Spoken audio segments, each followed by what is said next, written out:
On this episode of Moon Monkey, we're going to be discussing The Founder, directed by John Lee Hancock. So The Founder, starring Michael Keaton, playing the founder of McDonald's, Ray Kroc, and it's essentially about McDonald's.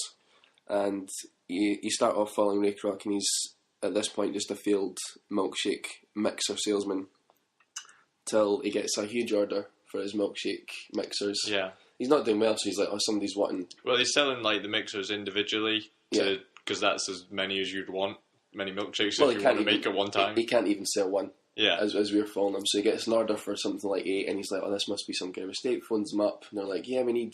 actually make it 10 or something. Yeah. You know, they want more. And he's like, well, I'm going to go and see what this restaurant's like, because it sounds amazing. Yeah. He's not having a good time at all the drive-through restaurants, because they're a bit rubbish. So he goes to meet McDonald's, and you meet the two McDonald's brothers. And you see the first restaurant and how it was they built it and designed it, and it was just about the franchising of the idea. Yeah. Then Michael Keaton's character wants to franchise the restaurant because he thinks it's so good. Yeah, basically their idea had kind of revolutionised the food industry or the restaurant industry, because you had things ready in 30 seconds. And basically fast food as we know it today began with those two brothers. And Ray Kroc's part was to franchise it and to kind of make it countrywide, make it worldwide. So that's kind of the story of the film. I thought it was interesting because I'd heard a little about how McDonald's started, but it's kind of always interesting to see these things, true life stories, and just see how it happened. Yeah. Obviously fictionalized to an extent. You don't know how much of it's accurate or... Yeah, I mean, it's kind of said it's a biographical drama. But again, you don't know how much they're taking, because I doubt anybody's there to give the verbatim what was said and stuff. But it was interesting. But I started to think at the start of it, am I just watching like a massive advertising thing for McDonald's, because it was so had this kind of little nostalgic look at McDonald's, and it was like, oh, this seems really nice, you know. Well, I thought it was pretty even-handed throughout. Like you sometimes you expect anything about McDonald's, it's going to be just very pessimistic about McDonald's, or very negative coverage of McDonald's, but this was not, it wasn't saying like McDonald's is terrible, it was the story of the people. And also it was pretty fair, I think, to the McDonald brothers, and also to Ray Kroc. It didn't really portray either of them as like the bad guys, it was just the situation they were in. Until towards the end you kind of started to feel like, yeah, what he did was wrong. But I thought throughout, it was kind of balanced enough that you could... Yeah, I mean, by the end of it, I didn't like Michael Keaton's character. No. There was a distinct moment where maybe not halfway through, 3/4 through, he becomes really wanting to take over the whole idea. Yeah, well, I thought it was a great performance, and the thing about the film is, the way the kind of story arc works is at first you're rooting for him, because he's like the plucky underdog, and he's like keeps trying, and he's an entrepreneur, and he has that kind of American dream ideology of like you just keep persevering and eventually you'll make your millions and you'll make your money. But then it kind of shifts partway through imperceptibly to the point where at the end he's just like a ruthless businessman. Yeah. And it's hard to see like you were rooting for him for the same reasons as at the end you're not rooting for him, because you're thinking, oh, he's just really kind of cold and calculating. You're very sympathetic to him at the start. It does feel like they're just kind of telling this nice sugar-coated story of McDonald's until that little bit where it betrays the trust of the McDonald brothers. Yeah. To what they'd agreed at the start, he starts changing the contracts and wants it to be more about him making money and everybody making money, and not about the two guys' vision, which he sort of agreed to stick to at the start. Yeah. But you're right, that you're very sympathetic towards him, but then by the end of it you're not, because you're thinking he's just this ruthless. But it is like the thing is, like, the McDonald So, brothers didn't want to expand the business. They were happy with, like, one. They tried to franchise a little, but they wanted to do it small scale, whereas his idea was make it global. Like, we could have this everywhere in the world, like it is nowadays. So he was the guy who really started McDonald's as we know it.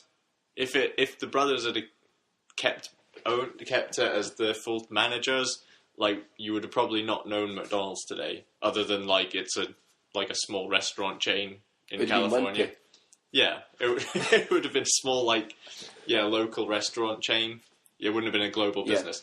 So, like... Whether that's a good or a bad thing for people, who knows? Yeah. But like he deserves credit for that. But yeah, the film's kind of ambiguous, I would say. More so after I'd seen it. When I saw it, I was like, yeah, didn't like that character at all. But afterwards, when I thought about it, I thought, yeah, it's kind of morally ambiguous. It doesn't really say like what he did was wrong. No, it's just morally bad. It leaves up to you, but I feel worse for the McDonald brothers. Oh yeah, absolutely. You've got to feel for them because it tells you at the end like they would be worth, or they're. I don't think they had descendants, but like if they had, their families would be like 100 million a year. Yeah. They would just get in revenue, and which they got screwed out of. Yeah, they did get screwed out of their money. If the lawyer's listening. No, I think that's true. I like looking at like the facts of it. I think that was true. What happened at the end? But it wasn't in the contract he signed. It was just on a handshake. So. Oh yeah, I know, but that part was true. Apparently, he did promise them that they would get revenue, and they didn't. Because he said later they couldn't prove that they'd ever made that deal with him. So he screwed them. Yeah, but the performances, like Michael Keaton, who's going through something of a renaissance at the moment. You'd really like Michael Keaton in this. Yeah, I thought he was really good. Whereas I wasn't as...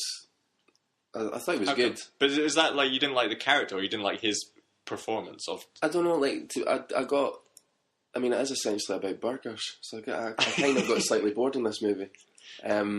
And Michael Keaton was good, but I just felt like, I don't know, there's just certain scenes, especially when he meets his new future wife. Yeah. And I just feel like they just were like, well, you're clearly going to have an affair, so just dial up to 10. Yeah, it was just like...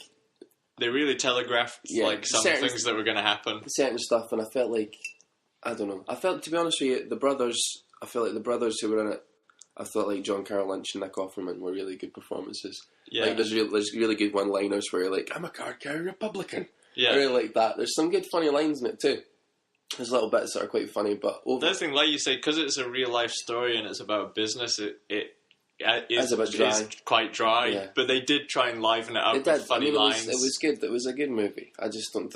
Is it the best Michael Keaton performance I've seen recently? Probably not. Birdman was fantastic. I loved him in Birdman. Oh, yeah. He's Batman. He's great. He's a great actor, but I just think Birdman's definitely a more cinematic movie. This is not something you really need to see on the big screen, but it is interesting enough that it's like worth watching. I would say on TV or on like DVD when it comes out.